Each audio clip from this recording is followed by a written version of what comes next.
जी प्रथम करी माटी हांडी रे रोषेई होइथिबा खाद्य आज प्रथम करी खाऊची भात आउ भेंडी आलू भजा एवं दही बैगण होइची जोटा कि माटी हांडी रे प्रस्तुत होइची।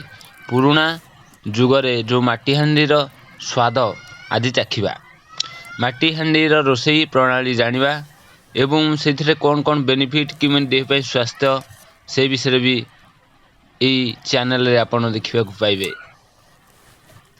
ये जो भात बढ़िया स्वाद लगुच कारण ये जिते जाक सबू न्यूट्रिएंट्स थाए माटी हांडी रोषेई द्वारा पोषक तत्व गुड़िक केबे खराब हुए नहीं, जेमिदी चाउल जी उपादान रही से उपादान ये भात रही थाए।